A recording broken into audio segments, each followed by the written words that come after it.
threat of disaster is never pleasant. Welcome to the Casual Preppers podcast. These safety measures are essential. The only place for prepping, survival, and entertainment. This will be your source of survival instructions and information. Every member of the family must be coached in the business of survival. Here are your hosts, Cam and Kobe. Man, yeah, Cam's getting Beat into that it. chest. Yeah. Man, we're back at it. Yeah. Back at it. Surviving these disasters Surviving past. ghost disasters past. That's right. The ghost of disasters past Yeah. visits again. Yeah. Which ghost of disasters past is visiting us today? This is a ghost from 2003 past. It's not that old. No. It doesn't seem that old, but that's 22 years ago. That's a long time ago. Yeah, It's crazy. It was a long time ago. So we're going to talk about the 2003 Northeast Blackout. Yeah. It's the largest blackout in North American history, and it plunged 55 million people across the U.S. and Canada into darkness. That's a lot of people. For some, power was restored in hours. Others, it took 4 days. That's a long time. That's a long time. That's too long. You know, when the power goes out, and so it's weird, the muscle memory that you have. You go in the bathroom, you're like, what the? Oh, yeah. Went It's only out been 2 out- minutes ago. Yeah. Or Yeah. it's been out for 4 hours and you're still doing You it. still do it. It's Yeah. so crazy. Yeah. People are dumb. So for 4 days, people were flipping light switches. Nothing's happening. Just the wasted energy people had the whole time. Got a blister on my fingers. Yeah. But yeah, no light, no ATMs, stalled subways, and communications breakdown. Yep. It was a reminder of just how fragile modern society and modern life can be. In this episode, we're going to explore what happened during the blackout, how people coped, and what preppers should always have ready when the grid goes down, because it will go down at some point. Yeah. You will have a power outage at some point in your No life. doubt. Guaranteed. No doubt. Guaranteed. Before we get into that, though, I need to tell you about BattleBox. It is the monthly subscription box full of solid gear for adventure seekers, survivalists, outdoor enthusiasts, and casual preppers. Blackoutists. It's really perfect if you're getting ready for blackouts. They have a ton of good stuff They for have blackouts. so much good stuff. Each month, BattleBox sends you the coolest selection of handpicked outdoor survival and everyday carry gear, all valued at far more than what you'd normally pay. You never know what's in the next box, but here's a sampling of what users received this month: the Midland X-Talker two-way radios and the FlexTail Zero mattress, and it's a lightweight inflatable sleeping pad. It's Both freaking excellent cool. for a disaster. All this badassness starts at just $34.99 per month.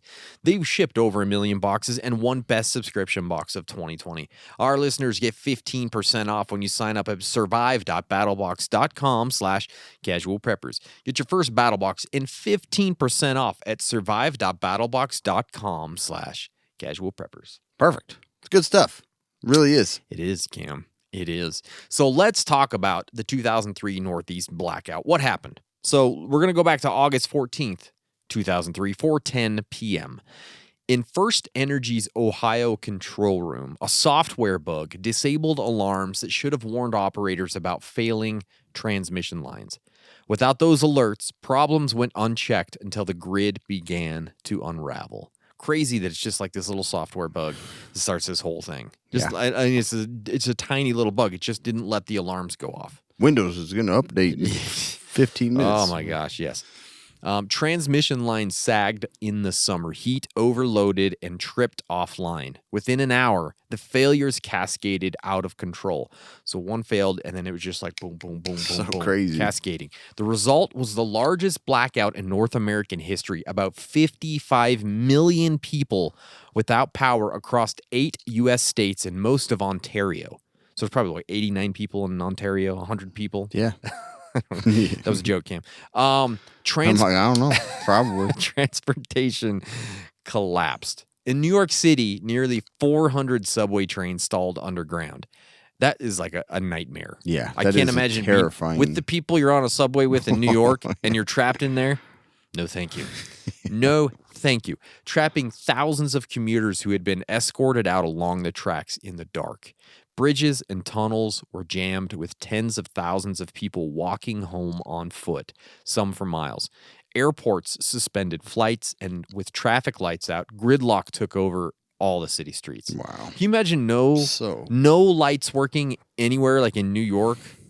Man, What kind of it's crazy whoa. just downtown here when the traffic lights flashing red. People are like, it is apocalypse. do I go Yeah. over the island? Yeah. I don't know where I'm supposed to go. I think I'm supposed to drive in reverse now. It's crazy. Yeah, people just like- lose their minds. So, yeah, a whole system that is just chaotic traffic anyway. High rises faced unique problems. Elevators stopped mid-ride, trapping This is passengers. scary. No, thank you. That's another one where I don't want to be trapped in an elevator in a high rise. Apartments above the 6th floor lost water pressure because pumps couldn't run, leaving many without taps or toilets. Oh, boy. Yep.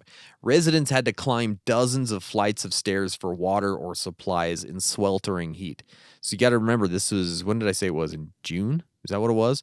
And it's very hot. And now these buildings are just like... So why are they climbing up?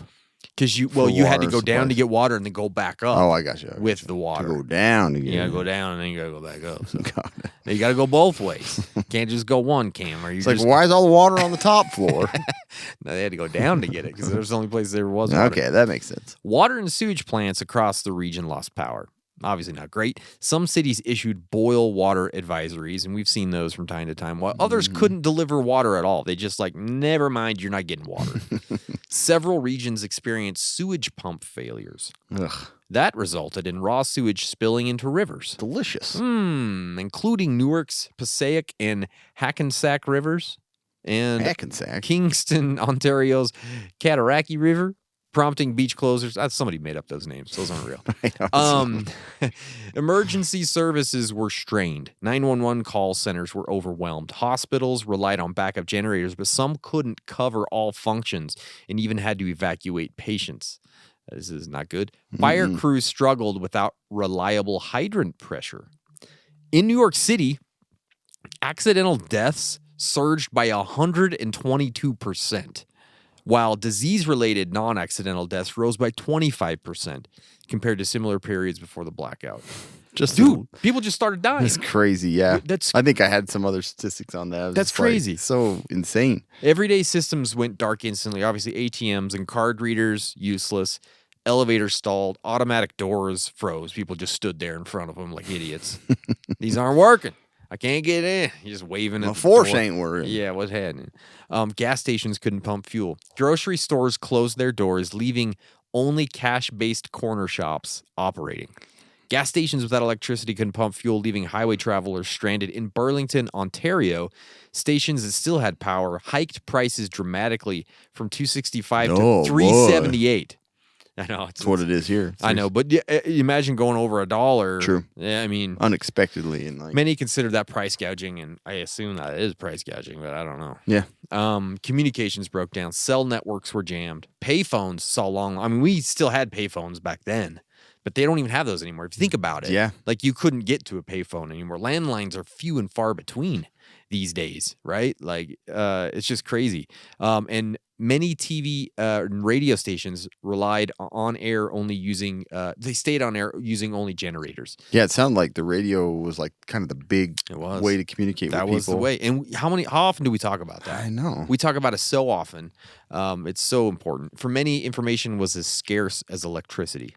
Restoration wasn't equal either. Some neighborhoods had power back on within hours, but others, especially in parts of New York, Michigan, and Ontario, stayed dark for up to 4 days.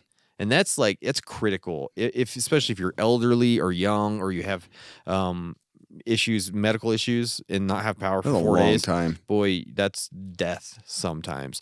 The blackout hit during a summer heat wave. Of course it did. Without fans or AC, apartments became ovens. Guess that's why the sagging and all that. Mm-hmm. Vulnerable populations, especially the elderly, suffered the most. Community response was mixed here. In some areas, there were reports of looting and frustration, but in much of New York, people gathered outside.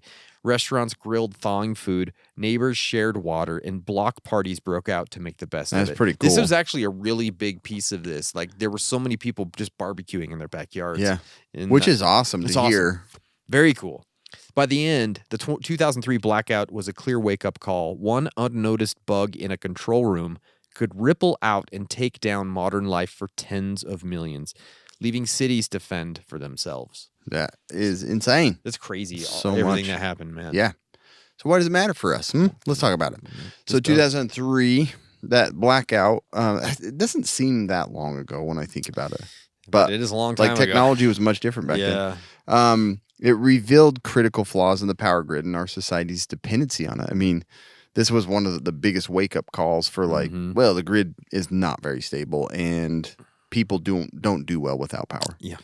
We're basically robots. We are. We need power. We need to charge and plug in. Dumb robots. The main thing learned here is our grid's incredibly fragile. And I mean, this wasn't like an attack. And I mean, this was pretty close to 9/11, which made people even more kind of paranoid. We'll They're talk like, more about what that. the heck is there, terrorism? Yeah. But you can see just a simple glitch caused the whole system to fail. And that, I don't know that it is a whole lot better. Yeah. We saw Texas not too long ago have a massive problem with power. Blackouts began with a single transmission line, as we know. So the big thing was poor communication. There was a lack of coordination and information sharing between different utility companies. So this was the start of the problem of what was causing the problem was some communication issues as well. And then not to mention all the problems with communication afterwards for people. Yeah. Flawed technology and alarms. We already know about that. Yeah. So the restoration challenges. So a blackout showed how difficult it is to black start a system after it's completely shut down. Yes. To bring it all back online is super complicated and it's super hard. And so we learned a lot more about that. And restoring power isn't as easy as just flipping a switch back on. No. And then the dependency, like you were saying, transportation, subways, traffic lights, airports shut down, causing widespread travel disruptions. And I mean, I can't even imagine being in a city like this and having all of the public transportation system shut down. Dude, I think most people don't understand the craziness that it would cause for all of this to go out. And that's just don't understand it. We drive a lot out here in rural communities. It's we have our own vehicles and the roads wouldn't get as clogged. But these cities, man, it's as soon as public transportation stops, that everything stops. Yep. Essential services, the hospital generators, had to rely on backup, and those only have a limited amount of time. Plus, supplying so much power, it's they weren't efficient enough. And then ATMs and gas pumps, cellular networks were knocked offline. That's the thing. It's the thing that scares me the most is the ability to get anything in our system. It's all digitalized, like gas and groceries and payments. I don't even know that cash would work very well in half the places, even in a rural town. I had a bunch of cash because my daughter got some for her birthday, and she's like, "Can you just put this into my account?" So I've been I had cash, and I've been using it to buy stuff around town, and people they're almost like, I know. What am I doing with this? Ooh, this is gross. I have to touch something. It's really odd how weird it almost is to use cash these days. Oh, you're using cash? Okay. I know. Let me get my manager. I don't know. You know what I mean? It's almost weird. I know. What is that? Yeah. And then communication, obviously, we saw all the major complications that come from just power outage with communication. Yeah. The other thing, the good thing we saw is the importance of community. Again, our last disaster, talking about how important it is for people to come together. Despite the chaos, the blackout also became a case study in community resilience. People came together to help one another, and first responders and emergency services were tested in an unprecedented way. Pretty cool to see. I mean, they learned a lot from this, unfortunately, in a crappy way, but in a good way too. Yeah, and it's hard because you don't know how if people will react the same way if they don't. I think they all assume the power was coming back soon. Yeah. Do you know what I mean? But what if they knew? Calmer. What if they knew it wasn't coming back for weeks or months? Right. And you had those super paranoid that were 9/11 being pretty. Would everybody react the same way if they just didn't think it was just a regular power outage? True. You know what I mean? I don't know. Yeah. Maybe not. Or if they were told this could be a week. This is going to be a week or 2 weeks. Minds. Yeah, people would lose their crap, man. As a direct result of the blackout, the U.S. and Canada formed a joint task force that issued 46 recommendations to prevent future outages. So good thing came from it is we have better ways to protect our power grid.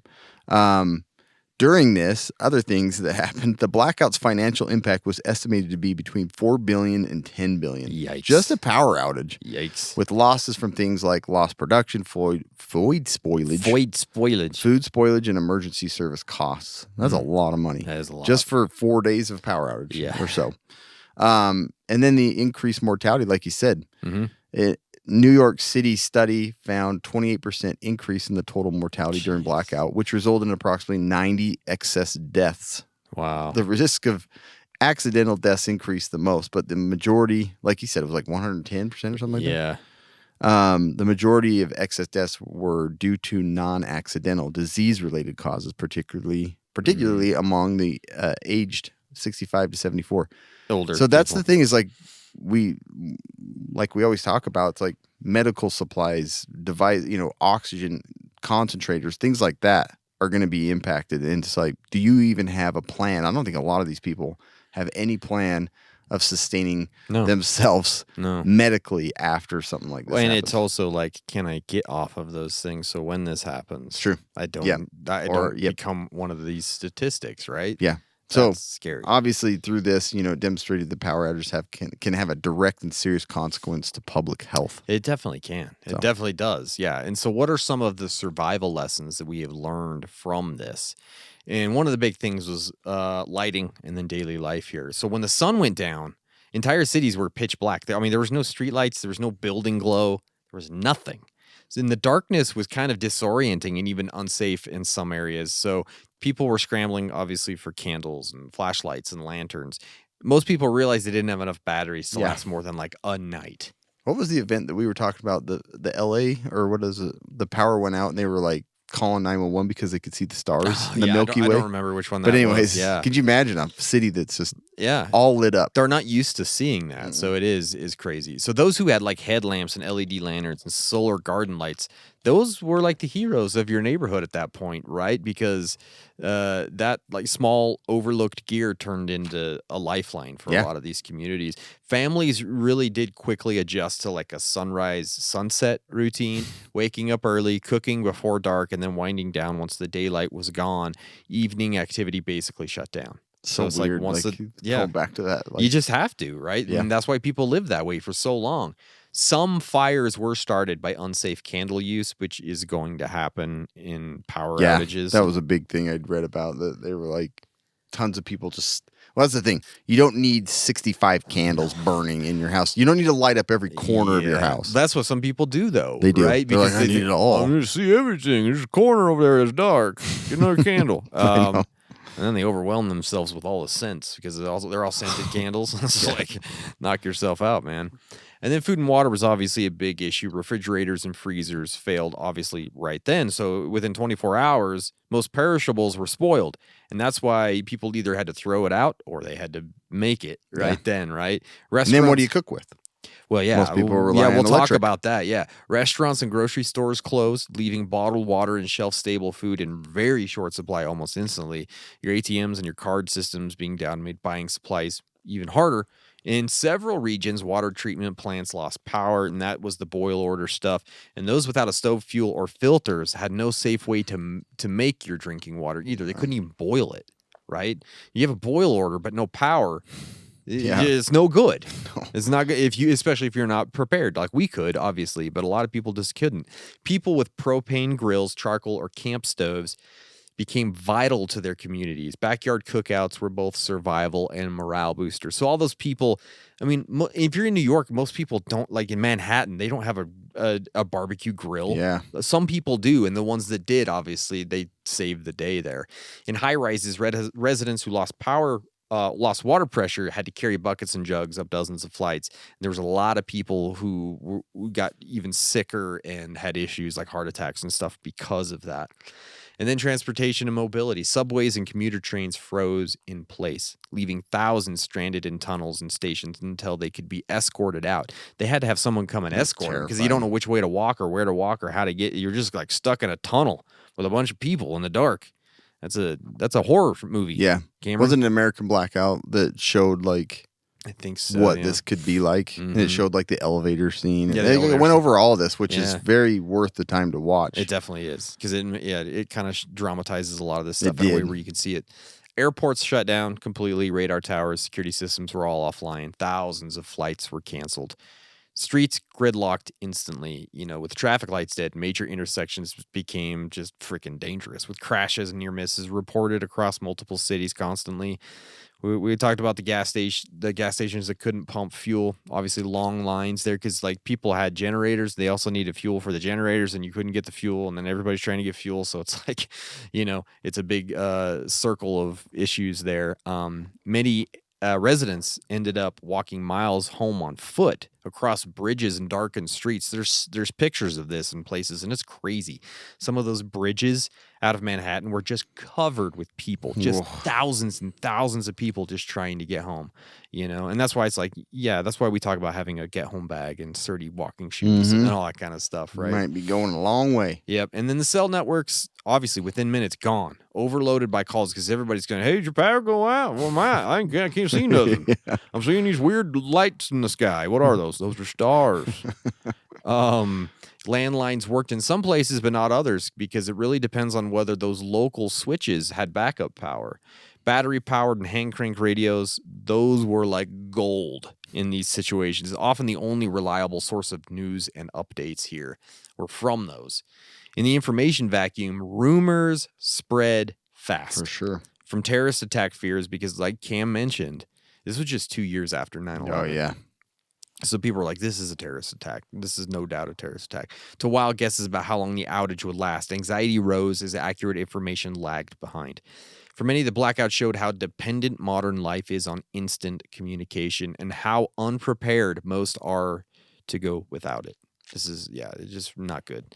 And then we talked about, there was some looting, there was some price gouging, there was fights that broke out, but many neighborhoods saw the opposite. People checked on the elderly, pooled resources, cooked together in these kind of impromptu block parties. Those backyard cookouts became common as the freezers were thawing. It's like, hey, we got this food. Let's just make it. Let's just get out here and barbecue this sucker. New Yorkers reported strangers directing traffic by hand, helping pedestrians cross the intersections, organizing lines at bodegas that stayed open. So I got nothing else to do. Yeah, what else am I going to do? It's just kind of cool that the community actually did step up for the most part during this thing, which is, it's heartening to see that because everybody says it's not going to happen. You think it's all going to turn like The Walking did. Yeah. It kind of did happen here. So you have to understand that it could be okay, right? And I do need to tell you about Element, though, Cameron, because as people want to be prepared and ready for anything, the last thing you need is something that will slow you down when you need to be ready the most. That's why we at Casual Preppers have teamed up with Element. It is a tasty electrolyte drink mix with everything you need and nothing that you don't. We think Element is perfect for bug-out bags and EDC kits. It contains a science-backed electrolyte ratio. 1,000 milligrams of sodium, 200 milligrams of potassium, 60 milligrams of magnesium. Casual Preppers listeners can get a free Element sample pack of the most popular drink flavors when you make any purchase through our exclusive Casual Preppers link. This offer may be claimed by first-time and returning Element customers, but you gotta go to our link, and that is drinkelement.com/Casual Preppers to get your order and your free sample pack with any purchase. That is drinklmnt.com/Casual Preppers. Get it. Get it. Boys and girls. Mm-hmm. All right, so let's talk about modern prepper takeaways. Things that you can do now, just in case this happens to you, whether you live in the city or not. So obviously, food and water, always the first thing that I should be talking about. But in this, this is where it gets a little bit more complicated. You lose power. A lot of people rely on, microwaves and frozen goods and things like that. So it's a little different that if you're not preparing shelf-stable foods, things that can be eaten on demand that don't need cooking, it's going to be a lot harder to get through these scenarios. So consider mixing it up more, having things that are not, you don't have to cook, or things that aren't only frozen goods, so that you have a variety of foods that can be eaten, in a couple of days and not go bad. The other thing is water, in this case, pumps and systems where you're not getting, especially if you live in a high rise, man, this is terrifying. Yeah. You've got to have some way to be able to, drink and have water without having a heart attack up and down 100 flights of stairs. Yeah.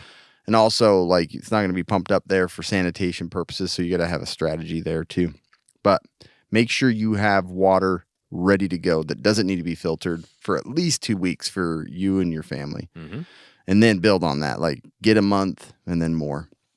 And then also have the ways to be able to sterilize your water, clean it, filters, boiling mechanisms, whatever, camping stove, stuff like that you can use indoors to boil your water. Just have different ways to clean the water because it'll be dirty super fast. Yep. Power alternatives. This is the part that's kind of focused a little more on here.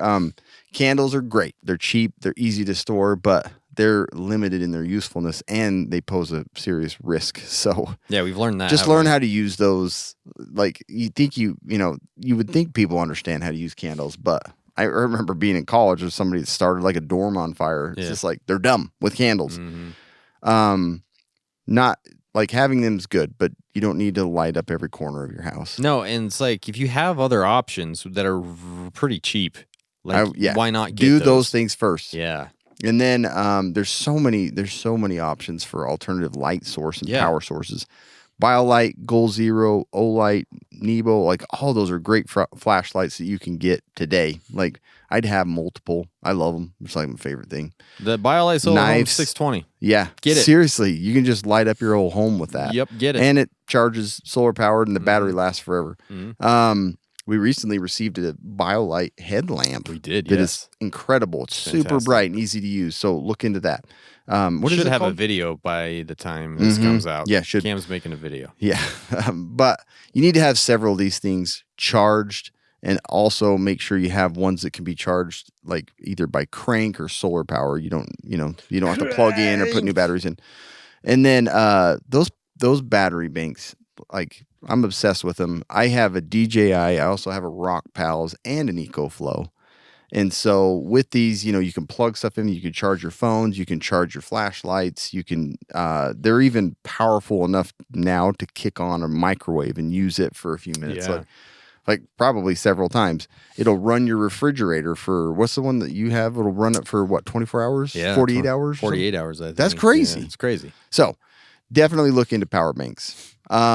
The other thing that I would recommend is consider building a blackout box because when the power goes out, if it's in the middle of the night and you don't want to be scrambling around searching for all your stuff, have a blackout box under your bed in your room and in your kids' rooms. And then they can find the flashlight and find out that it's dead because they left it on. Exactly. And then again, the cash and ability to pay for things. It's all like we live in such a digital world. You need to make sure you have a way to purchase I'm a digital goods. girl. I live in a digital world. You knew it, didn't you? Yep. But yeah, ATMs, like people trying to get money out to get gas or to buy food, it's not going to happen. So you need to have cash or other barter items. Yeah. And then fuel, mobility, your vehicle. Like that was the one thing I remember from American Blackout is like he couldn't use his credit card to get gas and he was trying to leave town with his family in a van. Yeah. It's like you got to understand, keep your vehicle at least half full all the time. And then also understand that you're not going to be able to get fuel for it again, maybe for several miles or, for days on end. Yeah. Who knows? You might not be able to pump it anyway, but having backup fuel stored is a good idea too. Thing is, if you have an electric car, there is some advantages there too.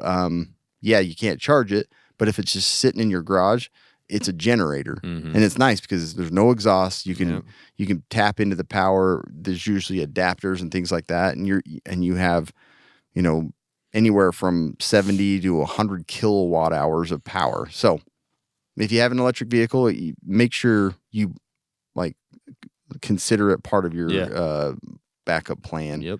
I have mine. I know I'm hippie, but hippie. it's awesome. It I think it'll put out like 200 or 2,300 watts or something like that. So it'll run most of my stuff, and it's a big old battery. So anyway, and then comms. Obviously, you need to have hand crank and battery radios for news and updates. And we saw how important those were. Yeah, and I listened to a thing about how much ham radio was actually used during this. So again, consider getting a license so that you know how to use that whole system. Other considerations from a large-scale urban blackout, the mobility and evacuation plan. Like if you're in a high-rise or any kind of building, understand, have stairwell awareness. Thousands of people are trapped in elevators. Know the location and nearest stairwell and have a plan to use it safely. Like, you need to really understand that. You see on like hotels and stuff where it tells you how to exit, like, pay attention to that stuff. Yeah, that's there for a especially if you're reason. staying Yeah. in a high rise. And then learn how to navigate without traffic lights. I know no one else will be, but it's a 4-way stop, everybody. but just practice it that way. It's a 4-way stop. If you don't understand how 4-ways, look it up. Yeah. And then backup power supply for medical devices. You have to consider more power consumption with these devices to keep you alive. That's like most of the deaths came from people that weren't prepared because of their health problems. Mm-hmm. And then the other thing that we always mention is like, if a catastrophe or disaster happens, it's going to be in the middle of winter or in the middle of summer. Well, and this one was summer. Yeah. That was the middle issue here. of like a heat wave. And that's most likely when power is going to get knocked out. Yep. It's either the really extreme temperatures. And so Because that's when there's prepare for most strain on those systems. And so prepare for them. You know, more blankets for the cold, more ways to cool yourself in the heat. And then food spoilage and all that. Yeah. Understand how long stuff is good for and when to cook it, and make sure you go after your refrigerated and freezer foods first in the first 48 hours. Yeah. And then start tapping into Well, and that's your why it made cans sense. of- Everybody was doing these cookouts because their frozen meat was going that's exactly bad. what you would It's want like, to see. You have a couple of days. You got to use that stuff. Use it So all up. Let's just Don't go just ahead and throw it out after you've eaten your ramen noodles. And then safety and security. Your security system's down, alarm clocks, electronics, all that fails. So consider the importance of self-defense. You know, protecting your home in any way you can. I'll leave it at that. Yeah. Cash and transactions, again, having bills, small bills on hand, 5s, 10s, 20s. You know, carrying around a $100 bill is probably going to be Not very You're going to useful. be buying something for $10 with a $100 Pack bill. of gum. Yeah, exactly. Yeah, exactly. So there's a lot of little things that you have to consider. Once the power's out, it's going to change the way you're able to do a lot of things. Yeah, for sure. And so let's talk about any time the grid fails, right? What are some things that you need to be thinking about? And I think we need to start with like the immediate response. Obviously, stay calm. Take a moment to orient yourself before reacting because you don't need to panic. Yeah. Most of the time, if there's a power outage, it's going to be short term. Yeah. But you do need to think about what's happening. My kids here. always get a little panicky, Yeah. like when the power's out. They're like, What "What's do I going on?" Yeah. And then when you like, turn on a flashlight or something, they're like, "Oh, sweet, This is fun. Yeah, this is good. So obviously check your home's breakers and fuses. Like look outside. Is it just your house, dum-dum? Did you just lose power for some reason and now you're freaking out? Go check. If it's the neighbors too, okay, at least we know it's the neighborhood that's out. Confirm the scale as quickly as you can. Is this local? Is this regional? Is this like more widespread? Radios, neighbors are faster than waiting for official word. So just get out there and try and figure out what's going on, right? You can get on Facebook as soon as you can. Exactly. obviously. That's where you get it all. Yeah, unplug sensitive electronics to protect from damaging surges when the grid comes back online because you don't want that. You don't want to fry your computer and all that kind of stuff. Especially if you have like a good power backup, like you're running a generator. Yes. Like unplug a lot of that crap that you Just don't do it. need. Yeah, 100%. Immediately switch to your backup lighting and make sure everyone in the household knows what to do next. Just kind of give everybody an update. Say, hey guys, power's out. Look, I don't want you just sitting there playing with the flashlight. Yeah. Okay, you use it when you need it. Here's when we might need it. We're gonna have one light in this area, and that's where we're all gonna hang out. You know what I mean? Because you want to conserve battery. Yeah. You just don't want everybody with their own flashlight in a disco party. Yeah. Because you don't know how long this thing's gonna last. Right. And go down and start candles in the corner in the basement. Yes, I mean really close to like curtains. Yeah. is great Yeah, to put them because it kind of illuminates a little bit better. Yeah, curtains or toilet paper, all that kind of stuff. It's great to put by your candles. Yeah. Idiots. And then road hazards appear instantly when the traffic signals that. We've talked about this. Like if you don't need to go out, don't go out because everyone's dumb. All the people that live around you, they're all stupid people. Everybody in the entire town, they're all dumb. And so when they get downtown and there's no lights, they don't know what to do. Okay, so if you don't need to go out on the road, don't go out there. Yeah. And secure your home. Lock your doors, lock your windows, your garage. Just keep valuables out of sight. Don't have mom's, diamond ring out on the front porch and just like shining your flashlight through it. Be careful here because you can see looting at this point, depending on Guaranteed what's if it going goes on for a while. Yeah. Practice light discipline, Cam. Keep indoor lighting contained, with curtains, or limit use to one room so you're not drawing attention. So like nobody has lights, and then you're just illuminated like the Taj Mahal, right? You gotta have light discipline. I think my neighbors would be like, "What's going on at that house?" Yeah. Because not every single light is on. I know that would be because every window in my house looks like a light's on. I've just because given it up. usually is. I've given up asking people to turn lights off. I just do it myself. I know. Like I need to get more smart lights where I can just be like, turn them all off, but I'm too lazy. Yeah, but like I'll kill switch for the entire house. Yeah, it's what I want to do. Like we went on a trip recently, and I was like, why is everything on? Yeah, like even like down in the basement, storage room, bathroom. It's ridiculous, isn't it? Yeah. Team up with light trusted, a candle at least. Trusted neighbors for regular check-ins or patrols. Coordinated community presence is much stronger deterrent than going solo, especially if you're worried about looters and stuff. Get with the neighbors, unless you think they're going to be the looters. But then getting with them, you enemies closer type That's thing, true. I think, right? You watch my back while I loot, and I'll watch your back while you watch my back while I'm in your bathroom taking your toilet paper. And then conserve resources, ration batteries, lantern fuel, and phone use. Keep at least one device powered off as a backup. Don't just have all the iPads running. Keep that's one true. Powered up. You gotta have a backup here. Adjust to the daylight-centered schedule here. Chores, cooking, and resupply should happen when the sun's up. After dark, it's when you're supposed to stay in home. When the sun goes down. On my side of town. Yeah, you don't want that lonesome feeling coming to your door. Manage indoor temperatures. Cam talked about this. If it's hot, try and create some cross breezes or something, or consolidate into a single insulated room in the winter with blankets and layers. Do whatever you can, right? Fill sinks and tubs and containers early with water, because we don't know how long the water's going to last. So got a bunch of cups or bowls or whatever. Get you some water. It's funny. I've actually specifically bought fans that are low like wattage because I'm like, I do not want to be hot. No, I don't. And so I want a bunch of airflow. Yeah. And so absolutely. that's what I focus on. Don't neglect hygiene. This, the power goes out doesn't mean you don't take a shower. You may have already. Yeah. But so please just take a shower, wash the dishes, all that kind of stuff. You don't want wash your dishes in the shower. Oh, yeah. Be efficient with it. Or cook in the shower. Eat and then wash the dish off. It's like Kramer does in Seinfeld. Yeah, I do remember that one. Maintain a well-stocked first aid kit for at least a few days, and then have some backup medications. Very important, right? It is. Plan ahead for refrigerated prescriptions like insulin. If you have insulin that you got to keep cold, you are in an issue. You have an issue, and you got to figure it out. It's a big deal. Expect injuries to rise in the dark, right? You can't see stuff. You're going to fall more. Stub your toe like crazy. Stub your toe. You're going to cut and burns. You got candles everywhere. You're burning down every house in the neighborhood, right? Yeah. So that's why lighting is important for one thing. So you don't want more injuries. If someone in your house uses like a CPAP machine or oxygen or powered wheelchairs, you need a backup plan for at least 72 hours. Yeah. There. It's very important. And then like information, this is the thing that is so huge here. In an information vacuum, that's where you get all the crazy rumors. People are like, oh yeah, this is aliens. This is why it's out because Trump turned it off. Trump turned it off because he's got some aliens at the White House and Joe Biden came back from the dead. Well, he didn't die. I thought he died. This is an attack from Kamala Harris. Yeah, Kamala Harris attacked the White House. Yeah. Anyways, so you need to stay skeptical until you hear from. Most likely, it's just something happened at the power plant or there's a power line down, guys. Okay. That's what it is. Typically. So have things like radios, whether it's battery powered, solar, or hand crank, those are the most reliable way to get some good information. Your radio station is where all that information is going to get funneled through. So that's where you want to try and get it if you can. And then again, prearrange family or neighborhood check-in plans that don't rely on cell service. This becomes part of your comms plan and your emergency plan, right?